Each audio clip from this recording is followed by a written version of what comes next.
Pemirsa, pencapaian tim kriket Bali berhasil menyapu bersih sisa 2 medali emas di pertandingan terakhir di PON ke-21 2024 Aceh Sumatera Utara yang berlangsung di lapangan Cerdas Lubuk Pakam, Medan, Sumatera Utara, Sabtu 14 September 2024. Tim kriket Bali berhasil menjadi juara umum dengan mengawinkan medali emas di nomor last man stand putra dan putri.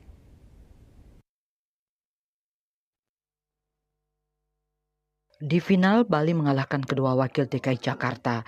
Di bagian putra, Bali unggul 6-2-5, sedangkan DKI Jakarta meraih 6-1-10. Sementara di putri, Bali unggul 5-1-8 melawan DKI Jakarta yang meraih 50-10. Dengan tambahan 2 medali emas ini, Bali total mengumpulkan 6 emas, 1 perak, dan 1 perunggu.